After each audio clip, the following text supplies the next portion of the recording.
Puji Tuhan, saya sampaikan selamat sore dan salam sejahtera dalam Tuhan Yesus Kristus. Haleluya. Bapak Ibu, sore ini saya sungguh bersyukur. Saya menyambut Bapak Ibu di depan dengan perasaan yang berbeda. Saya penuh sukacita karena sekalipun hujan, kita semangat untuk beribadah. Amin. Ada seorang saudara yang mengatakan, ayo cepat. Saya bilang, ayo cepat. Supaya tidak kehujanan terlalu banyak. Cuman hujan air aja om. Saudara, kalau hujan air aja memang seharusnya tidak menghalangi kita untuk beribadah kepada Tuhan. Amin. Sungguh luar biasa Allah kita. Sore ini kita boleh merayakan hari kemenangan, hari kebangkitan Tuhan. Dan sebagai bukti ketaatan kita akan firman Tuhan, supaya kita tidak meninggalkan hari-hari ibadah kita. Nah, sore hari ini saya akan berkhotbah dari khotbah Rasul Paulus. Nah, ini ya, saya akan mengkhotbahkan khotbah Rasul Paulus yang pertama yang dicatat di kitab Kisah Para Rasul. Ini adalah khotbah yang terpanjang dari Rasul Paulus, tetapi kalau saya baca khotbahnya tidak sepanjang khotbah saya, Saudara. Jadi masih sangat pendek. Makanya saya mengajak kita semua untuk membaca keseluruhan khotbah ini. Dan nanti saya akan mengkhotbahkan untuk kita sekalian supaya kita mendapatkan pemahaman akan kebenaran firman Tuhan. Amin. Mari kita membaca di Kisah Para Rasul pasal 13 ayat 13 sampai ayat yang ke-41.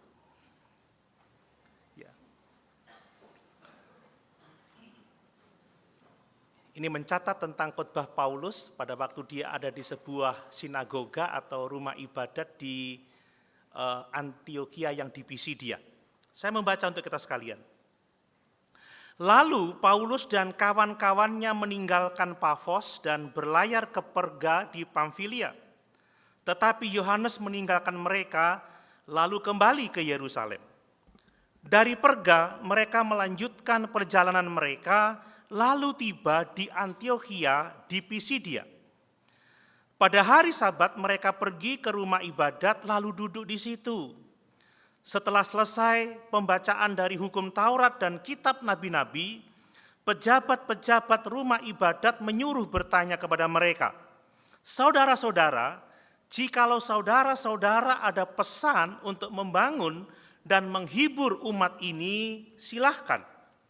Maka bangkitlah Paulus, ia memberi isyarat dengan tangannya lalu berkata, "Hai orang-orang Israel, dan kamu yang takut akan Allah, dengarkanlah.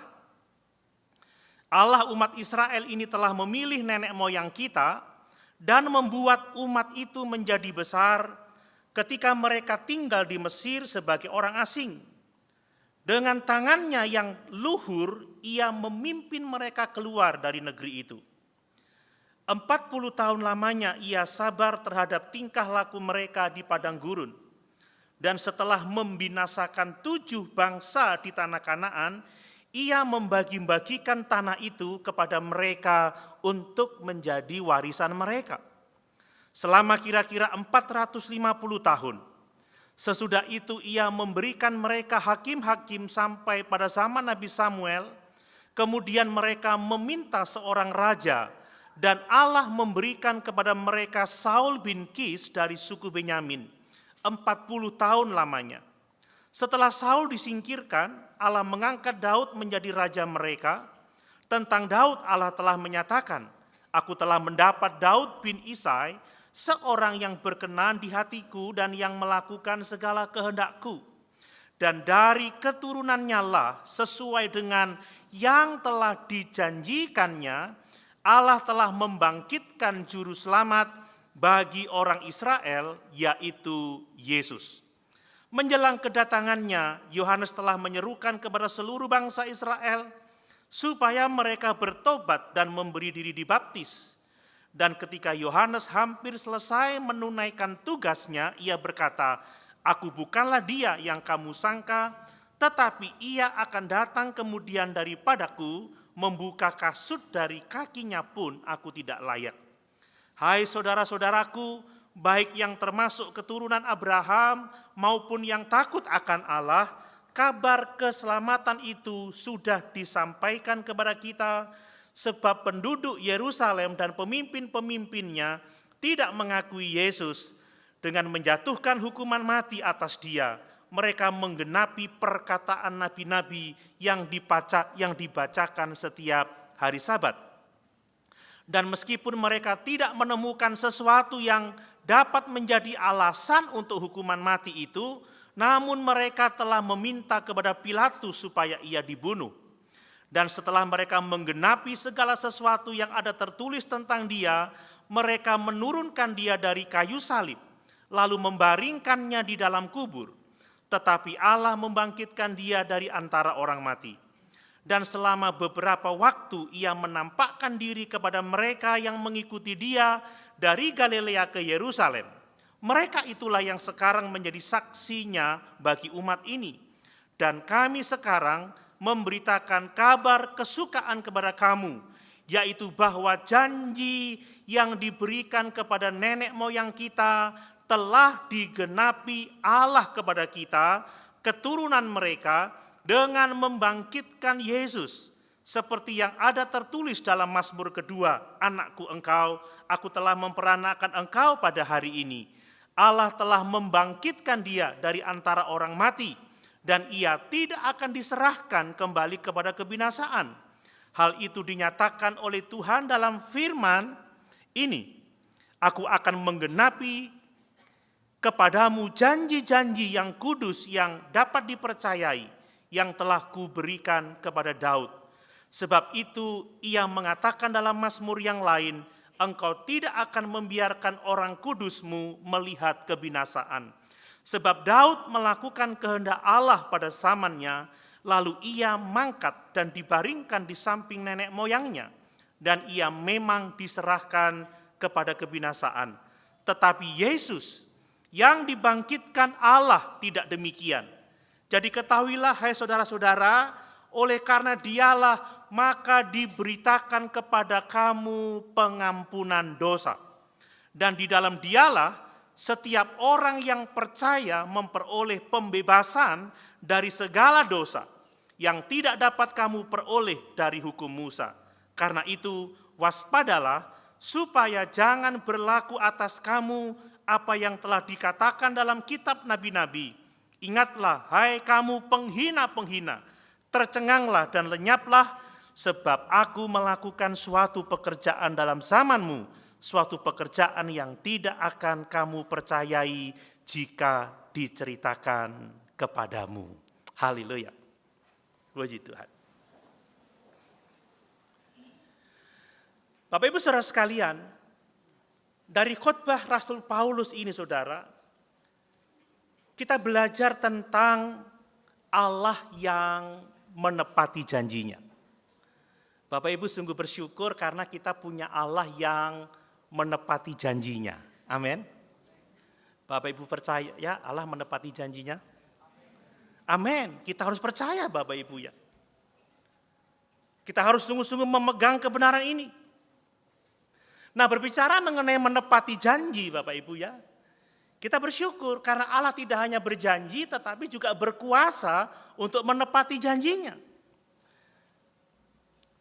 Tentunya kita akan sangat terganggu dengan hadirnya orang-orang yang tidak menepati janjinya. Saudara ingat lagu lama itu ya, kau yang berjanji, kau yang mengingkari, lagu dangdut lama itu. Kita pasti akan terganggu dengan orang-orang yang seperti itu. Orang-orang yang tidak menepati janji itu seringkali menghancurkan kehidupan orang lain. Orang yang tidak menepati janji itu menjadi perusak relasi antara pribadi. Nah, berbicara juga tentang menepati janji, saya pikir kita semua sudah terbiasa dengan para politisi yang sering kali berjanji tetapi tidak mau menepatinya saudara ya, saat kampanye menggebu-gebu dengan janji-janji manis tetapi setelah terpilih mereka melupakan janji-janjinya. Karena kita sering melihat hal yang seperti itu, makanya kita tidak memikirkan atau tidak terlalu memikirkan janji-janji politisi itu. Tetapi tidak demikian dengan janji-janji orang yang dekat dengan kita, dengan janji-janji orang yang mengasihi kita, saudara. Ketika janji diingkari oleh orang yang dekat dengan kita, ketika janji diingkari oleh orang yang kita kasihi, maka itu akan merusak kehidupan kita. Coba bayangkan kalau ada seseorang, entahkah dia pria atau wanita yang mengingkari janji nikahnya. Itu pasti akan meninggalkan luka yang sangat-sangat dalam. Kalau ada seorang sahabat yang mengingkari janji kepada sahabatnya, pasti itu akan sangat melukai Bapak Ibu ya. Seandainya saya mempercayakan sesuatu kepada seorang pengerja, tolong ya ini disimpan baik-baik, saya akan pergi keluar kota selama beberapa minggu, nanti saya pulang, saya akan ambil kembali. Siap Om, saya simpan, saya jaga. Waktu saya datang digadaikan saudara. Pasti saya akan kecewa. Pasti saya akan tidak senang dengan keadaan itu. Bapak Ibu, semua kita akan terluka ketika orang tidak menepati janjinya kepada kita. Itulah sebabnya saudara, kalau kita ingin mempercayakan jiwa kita untuk kekekalan, kalau kita ingin menyerahkan seluruh hidup kita pada pengharapan akan kehidupan yang kekal, maka kita perlu benar-benar mengetahui bahwa Allah kita adalah Allah yang menggenapi janjinya. Amin. Jangan percaya kepada Allah-Allah yang tidak dapat menggenapi janjinya. Saudara, kita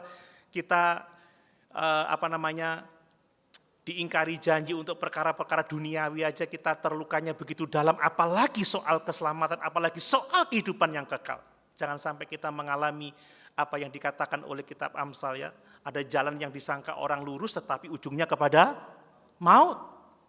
Jangan sampai kita ketika berhadapan dengan Yesus kita tidak mendengarkan kata-kata sambutan, sabaslah hai hambaku yang baik dan setia, masuklah dalam kebahagiaan Tuhanmu, tetapi kita mendapat kata-kata cercaan, nyahlah engkau, kamu sekalian pembuat kejahatan, aku tidak kenal sama kamu. Mari saudara, ya bicara soal kehidupan yang kekal, bicara soal keselamatan jiwa kita, kita harus benar-benar tahu bahwa Allah kita adalah Allah yang menepati janjinya.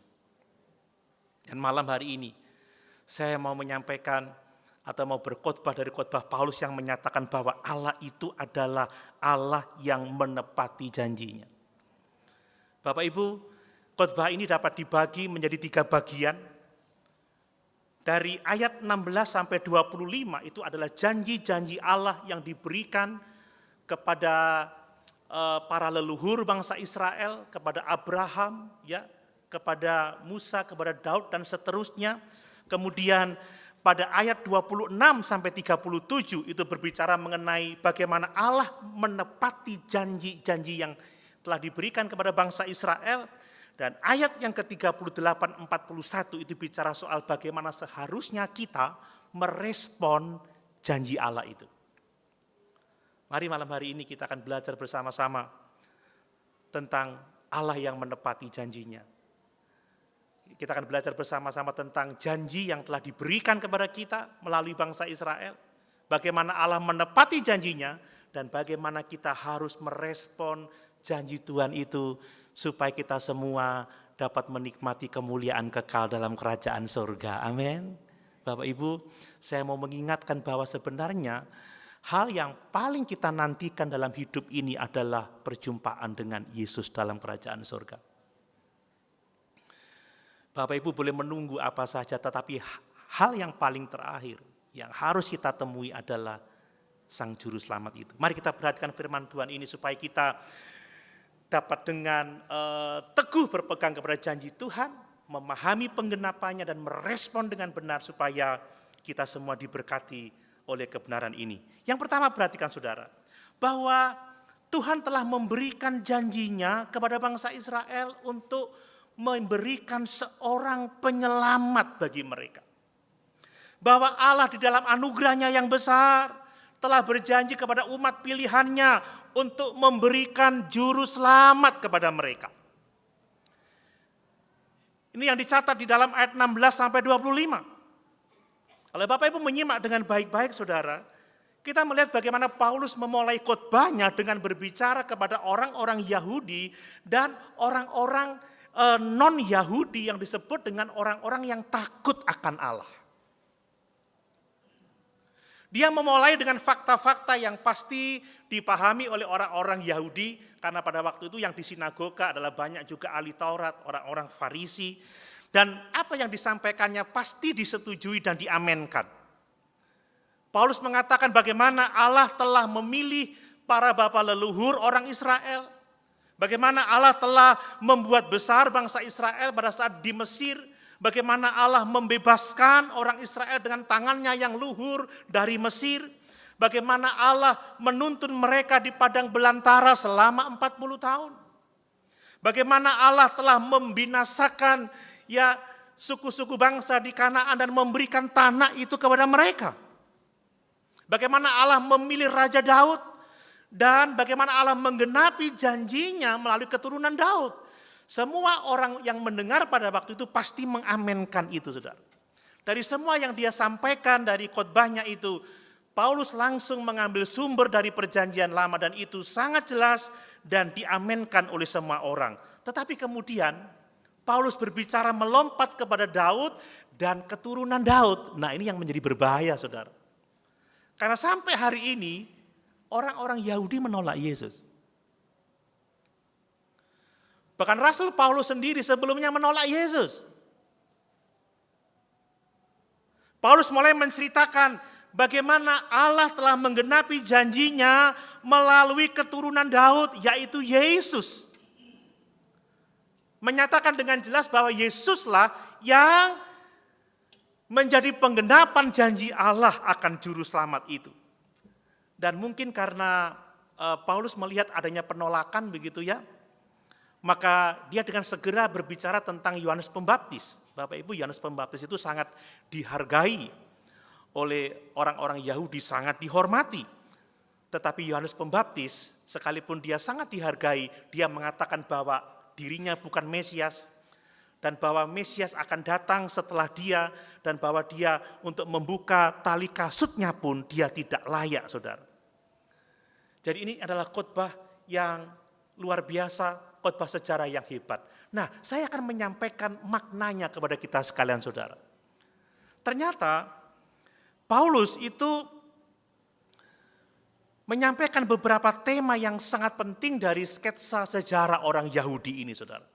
Kalau Bapak Ibu memperhatikan dengan baik-baik, kita melihat bahwa sebenarnya dari sejarah itu kita bisa membaca bahwa Allah itu secara berdaulat menggerakkan seluruh peristiwa sejarah untuk apa? Sesuai dengan tujuannya dan untuk menggenapi janji keselamatannya. Amin, Bapak Ibu. Ini yang harus kita pahami.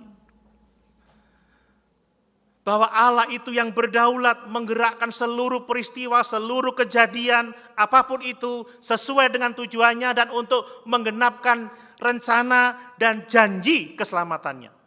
Ini hal yang harus kita pahami. Kita membaca tadi, saudara, bahwa khotbah Paulus itu berpusat pada Allah yang berdaulat. Coba perhatikan. Allah memulainya dengan apa? Dengan memilih Abraham.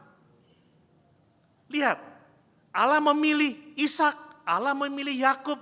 Tidak diceritakan bahwa Abraham memilih Allah, tidak. Tidak dituliskan bahwa Ishak dan Yakub memilih Allah, tidak. Tetapi Allah yang memilih Abraham, Allah yang memilih Ishak, Allah yang memilih Yakub. Ini berbicara mengenai kedaulatan Allah dalam memilih orang-orang yang sesuai dengan kehendaknya untuk menggenapi janji akan keselamatan itu. Nah, kemudian kita membaca bahwa Allah membuat bangsa itu menjadi bangsa yang besar selama dia ada di Mesir, saudara.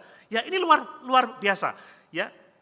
Bahwa setelah memilih nenek moyangnya, memilih Abraham, Ishak dan Yakub, maka Allah membuat umat itu menjadi besar. Bapak Ibu, yang menjadikan bangsa Israel besar bukan dirinya sendiri, tetapi Allah yang berdaulat yang menjadikan bangsa itu besar. Amin. Saya mau kita melihat bahwa Allah itu berdaulat, saudara. Kemudian Allah juga yang memimpin bangsa Israel dengan tangannya yang teracung, dengan tangannya yang luhur untuk keluar dari penjajahan Mesir. Sekali lagi, Allah yang memimpin mereka. Bukan mereka yang memimpin dirinya sendiri untuk keluar. Nah, Allah yang memimpin mereka. Jadi Allah lah yang berdaulat menggerakkan semua peristiwa sejarah sesuai dengan tujuannya dan untuk menggenapi janjinya. Saya mau Bapak Ibu benar-benar memahami bahwa apapun yang terjadi dalam hidup kita itu dalam kedaulatan Allah. Allah mengarahkan kepada kehendaknya. Allah mau menggenapi janjinya untuk keselamatan kita semua. Amin. Ini luar biasa Bapak Ibu. Kemudian juga perhatikan bagaimana Allah yang menuntun mereka di padang belantara selama 40 tahun. Allah yang memberkati mereka, Allah yang menolong mereka.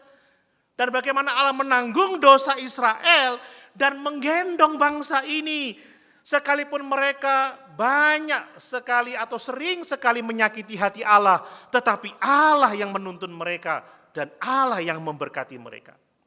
Jelas di sini bahwa Allah itu yang berdaulat mengarahkan semua sejarah peristiwa sesuai dengan tujuannya dan untuk menggenapi janji keselamatannya. Makanya apapun yang terjadi dalam hidup ini percaya Allah pegang kendali. Dan bahwa Allah itu akan mengerjakan rencananya dan menggenapi janji keselamatannya bagi kita semua. Bapak Ibu percaya? Kemudian saudara kita membaca di sana bahwa Allah telah membinasakan 7 bangsa dan memberikan tanah Kanaan kepada bangsa Israel. Loh, bukan orang Israel yang membinasakan 7 bangsa itu, tetapi dikatakan Allah lah yang membinasakan 7 bangsa di tanah Kanaan dan ia membagi-bagikan tanah itu kepada mereka untuk menjadi warisan mereka. Israel tidak menaklukkan bangsa itu dengan kekuatannya sendiri, tetapi Allah lah yang menaklukkan bangsa-bangsa itu, yang membinasakan bangsa-bangsa itu, dan membagi-bagi tanah itu untuk orang Israel. Selama 450 tahun Tuhan bekerja bersama-sama dengan mereka, saudara. Ini hitungannya seperti ini, 400 tahun pada masa di Mesir, 40 tahun di padang gurun, dan 10 tahun mereka mulai memasuki tanah Kanaan untuk menguasainya. Lalu kita membaca lagi bagaimana Allah yang menyingkirkan Saul dan Allah yang mengangkat Daud, raja yang dikehendakinya. Dan itu semua menunjukkan bahwa Allah itulah yang berdaulat atas sejarah manusia. Bahwa sesungguhnya Allah lah yang menjadi peran utama. Amin saudara. Dan ini sesuatu yang sangat indah dan menghibur kita sekalian. Kemudian kita membaca lagi. Dan Allah lah yang memberitakan kepada bangsa Israel keselamatan di dalam Yesus. Itu pekerjaan Allah, itu bukan pekerjaan manusia. Bahwa inisiatif pemberitaan Injil itu adalah dari Allah sendiri. Sekalipun bangsa Israel yang jahat itu menyalibkan Yesus, tetapi apa yang mereka lakukan dengan menyalibkan Yesus justru itu menggenapkan nubuatan tentang kematian Yesus. Bahkan bagaimana dia menguburkan Yesus itu menggenapkan tentang janji penguburan Yesus dan kebangkitan Yesus. Semua detail peristiwa sejarah itu dikendalikan oleh Allah sesuai dengan rencananya untuk menggenapi janji keselamatannya. Wow. Bapak Ibu, saya membaca ayat ini berulang-ulang dan saya terkagum-kagum melihat bahwa Allah kita Allah yang berdaulat. Saya percaya bahwa tidak ada satupun kejadian dalam hidup ini yang tidak ada dalam kendali Tuhan. Makanya orang Kristen itu kalau nyanyi gini, dalam suka duka ku kan tetap tersenyum. Karena pada akhirnya dalam kedaulatan Allah, Allah mengarahkan kita kepada rencana kehendaknya untuk akhirnya kita semua menikmati kehidupan kekal dalam kerajaan surga. Mari Bapak Ibu, kita bersyukur karena kita memiliki Allah yang menepati janjinya. Dan bagaimana dia menepati janjinya dengan cara apa? Dengan cara mengendalikan seluruh peristiwa sesuai dengan keinginannya untuk menggenapkan janji keselamatannya. Saya berharap kita semua terhibur dengan kebenaran ini. Bapak Ibu saya sungguh-sungguh terhibur. Ya sebenarnya capek melihat kondisi dunia ini saudara ya. Kok semakin hari tidak semakin baik. Kalau ngelihat berita isinya stres saudara ya. Isinya pergumulan, waduh ancaman, bencana, belum lagi kalau melihat berita-berita tentang kekristenan, banyak juga anak-anak Tuhan yang sudah mulai meninggalkan Tuhan. Saya baru dapat kabar ada seorang saudara kita yang mulai meninggalkan Yesus, rasanya kacau. Tetapi dengan mengetahui bahwa Allah itu memegang kendali, itu penghiburan yang besar bagi kita. Tidak ada satupun kekuatan yang bisa menggagalkan rencana Allah atas hidup kita. Dan ini yang seharusnya membuat kita semangat di dalam mengiring Tuhan. Amin. Nah kemudian saudara, kita melihat bahwa di dalam setiap peristiwa sejarah yang dikendalikan oleh Allah, itu dipenuhi dengan yang namanya anugerah saudara. Semua peristiwa-peristiwa yang terjadi dalam kehidupan leluhur bangsa Israel, kehidupan bangsa Israel bahkan sampai sekarang, itu semua diwarnai dengan yang namanya kasih karunia. Saya mau Bapak Ibu Saudara dan kita semua sadar bahwa kalau kita hidup sekarang ini semua karena kasih karunia Allah. Coba kita lihat saudara ya. Kita melihat ada begitu banyak anugerah yang terlihat dalam sejarah ini. Yang pertama adalah dalam karya pemilihannya kepada bapak-bapak leluhur Israel. Coba perhatikan, mengapa Allah memilih Abraham? Apakah karena Abraham? Atau karena Abraham yang memutuskan untuk memilih Allah? Tidak sama sekali. Abraham itu penyembah berhala. Abraham itu hidup di lingkungan yang semuanya penyembah berhala. Tetapi Allah dalam kedaulatan dan anugerahnya, dia berkenan memanggil Abraham untuk menjadi orang pilihannya dan dipakai untuk menggenapi rencananya. Amin Bapak Ibu. Ingat kata Yosua di dalam Yosua pasal 24, sekarang pilih hari ini. Kamu mau mengikuti Tuhan Allahmu atau mengikuti Allah nenek moyangmu yang di seberang sungai Efrat itu. Jadi kalau Allah memilih Abraham, bukan karena Abraham layak, bukan karena Abraham memilih Allah, memiliki potensi untuk percaya kepada Allah. Tidak, Abraham ditemui oleh Allah saat dia menyembah berhala dan itu kasih karunia. Bapak Ibu kalau kita sekarang ini percaya Yesus, percaya itu kasih karunia saudara. Kalau bukan Yesus yang memanggil Bapak Ibu, saudara akan tetap terhilang. Berulang kali saya katakan, kalau bukan Bapa yang menarik kita kepada Yesus, kita nggak akan pernah percaya Yesus. Tidak ada seorang pun yang pantas saudara ya, untuk membuat Allah itu memilih kita, tetapi semua karena anugerahnya. Nah hal yang sama berlaku juga untuk Ishak, untuk Yakub. Ingat bagaimana Allah mengasihi Yakub tetapi membenci Esau. Apakah karena sesuatu yang istimewa? Tidak. Tetapi karena kasih karunia Allah.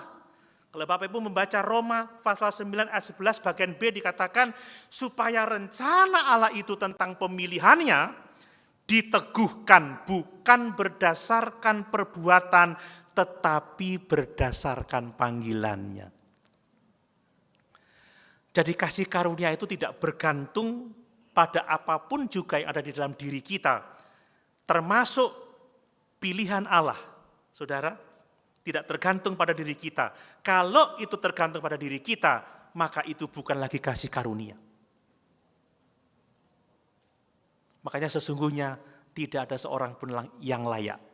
Semua orang telah berdosa dan telah kehilangan kemuliaan Allah. Dan kalau Allah berkenan memanggil kita, berkenan memilih kita, itu sepenuhnya adalah anugerah Allah. Saya mau Bapak Ibu percaya kalau Bapak Ibu setia kepada Tuhan sampai hari ini, itu menandakan bahwa pilihan Allah itu benar dalam kehidupan Bapak Ibu. Ya enggak setia itu enggak dipilih saudara.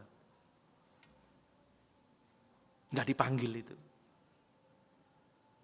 Senin Kemis hidupnya. Kadang setia, kadang enggak, kadang semangat, kadang enggak. Kalau pas nyanyi bareng-bareng, ku mau cinta Yesus selamanya. tapi besok sudah lupa begitu. Jangan-jangan dia bukan orang pilihan. Kalau orang pilihan itu pasti setia kepada Tuhan. Ya sekalipun ada pergumulannya, tapi nggak pernah undur karena Allah pasti menjaganya. Amin Bapak Ibu. Nah kemudian kasih karunia Allah juga dijelaskan pada saat bangsa Israel dipimpin keluar dari tanah Mesir.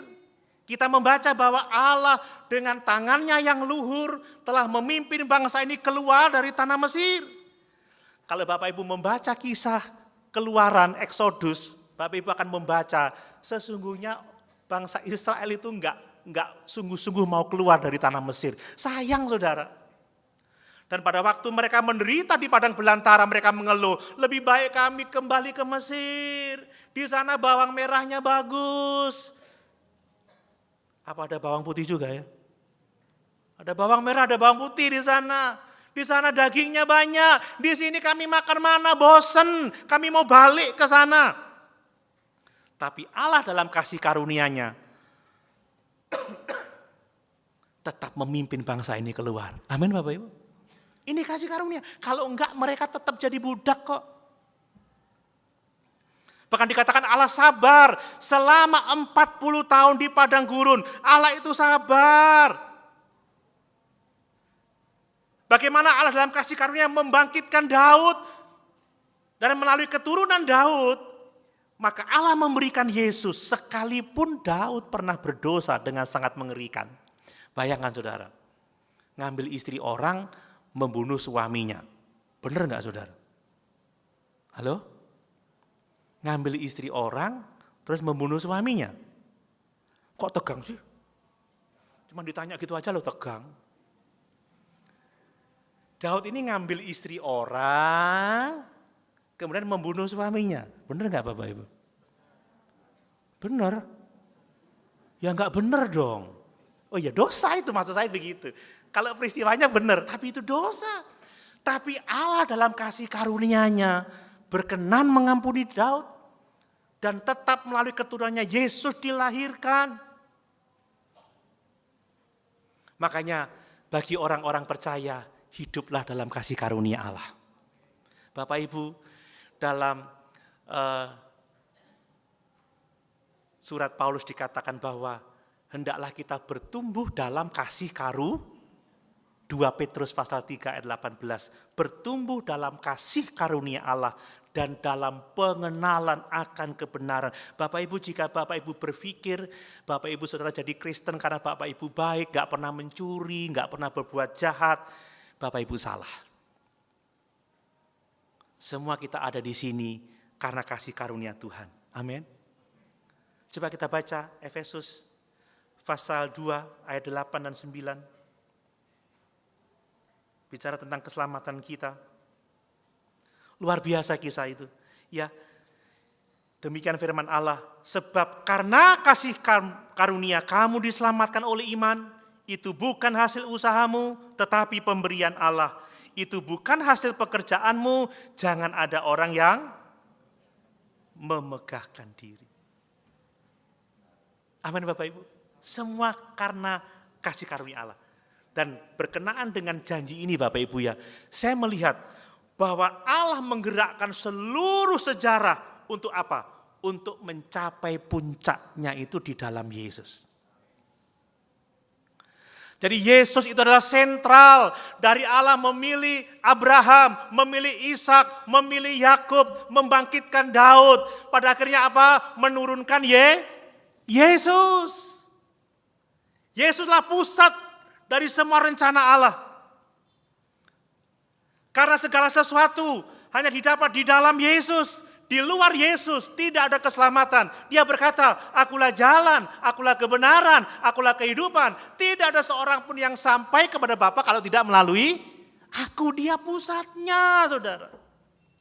Jadi kalau ada orang yang memberitakan Injil yang tidak berpusat pada Yesus, maka mereka tidak berasal dari Allah.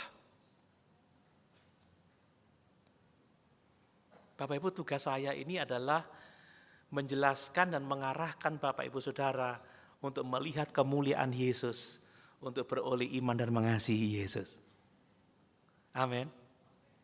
Ya inilah gereja Saudara, bicara tentang perkara-perkara rohani. bicara hal-hal tentang Yesus. Kita tidak bicara bisnis di dalam gereja ini, bukan bisnis dunia, tetapi bisnis pekerjaan Allah apa? Pemberitaan Injil. Jadi Bapak Ibu di sini diisi dengan firman supaya menjadi orang-orang yang mengenal Yesus, berpusatkan Yesus, mengasihi Yesus, melayani Yesus, memberitakan Yesus. Amin. Dan kalau itu menjadi bagian hidup saudara, hidupmu tetap akan diperhatikan oleh Tuhan. Karena Tuhan berkata apa? Aku akan menyertai kamu sampai pada kesudahan zaman. Saya membaca di dalam Roma 11 ayat 36, perhatikan itu. Sebab segala sesuatu adalah dari Dia, itu Yesus, dan oleh Dia, itu Yesus, dan kepada Dia, itu Yesus. Bagi Dialah, bagi Yesus, kemuliaan sampai selama-lamanya. Bapak Ibu, di mimbar ini Yesus dipermuliakan. Amin. Di gereja ini Yesus diberitakan. Dan Tuhan mau dalam kehidupan Bapak Ibu Saudara, Yesus diberitakan. Orang boleh mengenal Yesus karena kehidupan kita. Itu kehendak Allah atas kita, saudara. Nah, baru bagian pertama sudah jam 6.05 menit.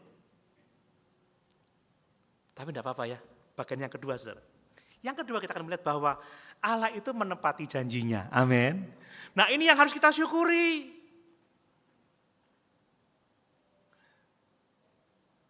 Dan Allah menepati janjinya itu melalui Yesus. Melalui kehidupan, melalui kematian, dan melalui kebangkitan Yesus. Saudara, ini luar biasa. Ya, coba kita membaca ayat 26 lagi. Kita membaca ayat 26. Hai saudara-saudaraku, baik yang termasuk keturunan Abraham maupun yang takut akan Allah, kabar keselamatan itu sudah disampaikan kepada kita. Sebab penduduk Yerusalem dan pemimpin-pemimpinnya tidak mengakui Yesus dengan menjatuhkan hukuman mati atas Dia. Mereka menggenapi perkataan nabi-nabi yang dibacakan setiap hari Sabat. Dan meskipun mereka tidak menemukan sesuatu yang dapat menjadi alasan untuk hukuman mati itu, namun mereka telah meminta kepada Pilatus supaya ia dibunuh. Dan setelah mereka menggenapi segala sesuatu yang ada tertulis tentang Dia, mereka menurunkan Dia dari kayu salib, lalu membaringkannya di dalam kubur. Tetapi Allah membangkitkan Dia dari antara orang mati. Dan setelah beberapa waktu ia menampakkan diri kepada mereka yang mengikuti Dia di Galilea ke Yerusalem. Mereka itulah yang sekarang menjadi saksi bagi umatnya. Dan kami sekarang memberitakan kabar kesukaan kepada kamu, yaitu, perhatikan, bahwa janji yang diberikan kepada nenek moyang kita telah digenapi. Telah digenapi Allah kepada kita, keturunan mereka, dengan membangkitkan Yesus seperti yang ada tertulis dalam Mazmur kedua. Amin. Jadi janji Allah itu digenapi dalam Kristus Yesus. Bapak Ibu, saya melihat bagaimana cara Paulus menyampaikan penggenapan janji tentang Yesus ini mengantisipasi pertanyaan dari orang-orang Yahudi yang tidak percaya. Kalau Bapak Ibu menyimak ayat-ayat tadi kita bisa melihat, ya ada kemungkinan dua pertanyaan. Kalau Yesus itu Mesias, kenapa ditolak oleh orang-orang Yahudi? Itu yang pertama. Nah, kalau Yesus itu Mesias, kenapa Dia dibunuh? Apakah itu berarti bahwa rencana Allah gagal? Paulus mengatakan tidak. Bahwa penolakan terhadap Yesus itu sudah dinubuatkan dalam firman Tuhan. Amin. Bahwa penyalipan Yesus itu juga sudah dinubuatkan oleh firman Tuhan. Justru penolakan orang-orang Yahudi dan penyalipan Yesus melalui Pilatus itu menggenapkan rencana Allah. Dahsyat Allah kita. Tetapi tidak berarti karena itu adalah penggenapan rencana Allah lalu mereka dibebaskan dari tanggung jawab atas dosa yang mereka lakukan dengan membunuh orang benar itu. Tidak sama sekali. Tetapi yang jelas saudara, perbuatan jahat apapun juga yang dilakukan oleh manusia tidak akan pernah menggagalkan rencana Allah dalam kehidupan umatnya. Bapak Ibu, kekristenan itu sudah lama dianiaya. Sejak gereja mula-mula, penganiayaan luar biasa. Sampai hari ini tidak ada satu kuasa pun yang dapat menghentikan kekristenan. Amin. Saudara ingat bagaimana usaha beberapa bangsa untuk membinasakan etnis Yahudi, sampai sekarang nggak bisa. Karena mereka umat pilihan. Tetapi mereka tetap harus percaya Yesus kalau mau masuk surga, kalau enggak tetap binasa. Dan Tuhan mengatakan, di atas batu karang ini aku akan mendirikan jemaatku dan Allah mau tidak akan dapat menguasainya. Bapak Ibu, gereja akan tetap bertahan sampai Tuhan datang kembali. Aniaya boleh datang, kesukaran boleh menghebat. Saudara, nabi-nabi palsu boleh berkeliaran, tetapi Tuhan menjaga umat-umat ketebusannya. Saudara, kalau kita sungguh-sungguh umat pilihannya, kita ini ada di jalan yang benar. Kita menghidupi firman Allah. Hati-hati loh saudara, tidak semua mimbar itu mengajarkan firman. Tidak semua mimbar mengajarkan Yesus sebagai pusat beritanya. Nah, kalau Bapak Ibu bosan mendengarkan khotbah-khotbah tentang Yesus, jangan-jangan Bapak Ibu tidak cinta Yesus. Saudara, kalau ada orang pacaran ya, kalau tiap hari lihat fotonya, ngomongin tentang pacarnya, itu cinta saudara, pasti itu. Kemudian tiap jam, yang lagi ngapain? Cinta itu, udah makan belum? Yang udah bubuk enggak, besok bangun pagi ya, aku yang bangunin ya. Itu cinta saudara. Tapi kalau sudah sehari, enggak ada kabar, enggak nanya, 2 hari, 3 hari, seminggu, dia sudah pindah ke lain hati saudara. Saudara cinta Yesus?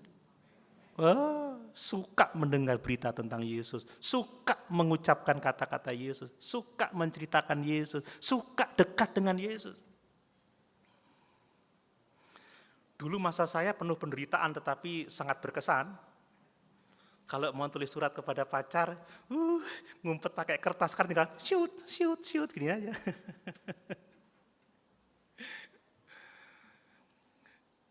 Bapak Ibu, Yesuslah penggenapan janji Allah. Amin. Dialah yang dikaruniakan kepada kita. Tetapi kenapa bangsa Israel menolak Yesus? Itu sudah dinubuatkan karena mereka menginginkan Mesias sebagai panglima perang yang akan membebaskan bangsa Israel dari penjajahan orang Roma.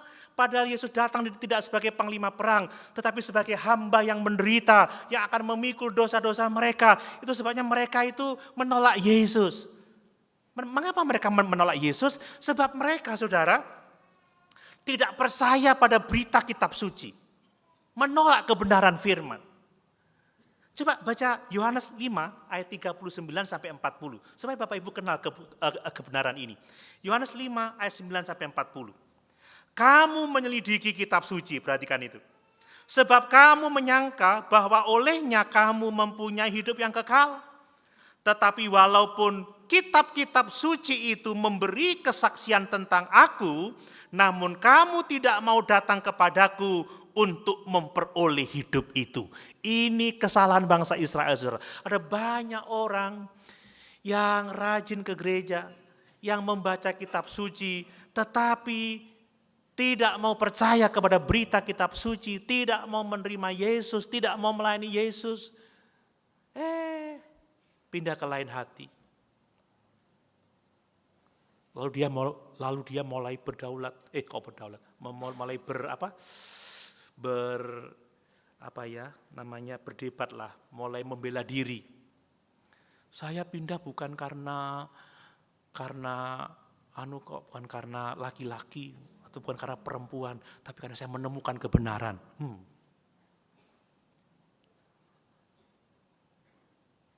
Artinya sejak awal dia tidak pernah mengenal Yesus. Amin Bapak Ibu. Bahkan penolakan pembunuhan itu telah dijanjikan sebelumnya oleh Alkitab. Makanya saudara, mari kita menerima Yesus dengan sungguh-sungguh karena dialah penggenapan dari janji Allah itu. Yang ketiga, yang terakhir Bapak Ibu. Lalu bagaimana seharusnya kita merespon Yesus? Ya, coba kita baca ayat 38 sampai 41. 38 sampai 41. Ini penting karena ini adalah respon yang diberikan, yang ditunjukkan kepada kita. Jadi ketahuilah hai saudara-saudara, oleh karena dialah maka diberitakan kepada kamu pengampunan dosa. Oleh siapa? Oleh Yesus. Dan di dalam dialah setiap orang yang percaya memperoleh pembebasan. Dalam terjemahan lain, memperoleh pembenaran dari segala dosa yang tidak dapat kamu peroleh dari hukum Musa. Karena itu waspadalah, supaya jangan berlaku atas kamu apa yang telah dikatakan dalam kitab nabi-nabi. Ingatlah hai kamu penghina-penghina, ya, tercenganglah dan lenyaplah. Sebab aku melakukan suatu pekerjaan dalam zamanmu, suatu pekerjaan yang tidak akan kamu percayai jika diceritakan kepadamu. Saudara, ada dua janji yang dikatakan oleh Paulus dalam khotbahnya dan ada satu peringatan keras, saudara.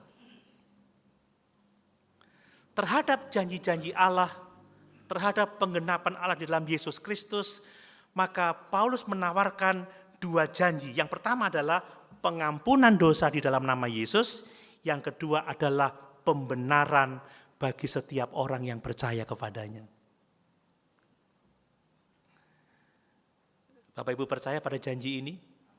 Bahwa di dalam Yesus kita menerima pengampunan dosa. Bukan teks amnesti, saudara, itu bayar sendiri. Ya. Di dalam Yesus kita terima pengampunan dosa. Di dalam Yesus kita dibenarkan oleh Allah.